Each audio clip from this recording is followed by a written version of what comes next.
बिस्मिल्लाहिर्रहमानिर्रहीम। अस्सलामुअलैकुम। सिरात मुस्तकीम सऊदी न्यूज़ चैनल में आप सबको खुश आमदीद कहा जाता है।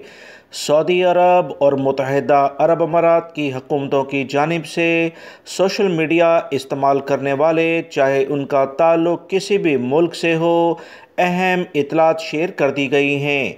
ख़ास तौर पर मुत्तहिदा अरब अमारात और सऊदी अरब की जानिब से जो ताज़ा तरीन अपडेट आई है, उसके मुताबिक ऐसे अफराद जो सोशल मीडिया के ज़रिए अतियात जमा करेंगे, रमज़ानुल मुबारक के आगाज़ के साथ ही इस तरह की कुछ सोशल मीडिया पर ख़बरें चल रही हैं जिसमें लोग अतियात मांगने की कोशिश कर रहे हैं कि ज़कात और दीगर चीज़ें उन्हें दी जाएं।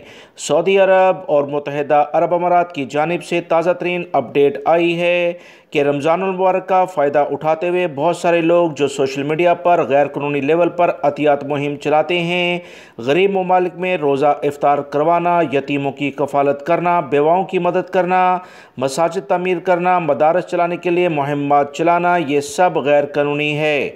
अबू ज़हबी की पुलिस ने यह कहा कि तमाम सूरतें भीख मांगने में शुमार होंगी, जिस पर कम से कम 6 माह कैद और ज़्यादा से ज़्यादा 1 लाख दरहम जुर्माना किया जाएगा। सऊदी हुकूमत की जानिब से भी कुछ इसी तरह से इतलात आई हैं कि सोशल मीडिया पर ज़कात और दीगर चीज़ें अतियात के लिहाज से जमा करना, ये भीख मांगने यानी गदागरी के लिहाज से ही शुमार होगा, जिस पर सऊदी हुकूमत पहले ही ऐलान कर चुकी है।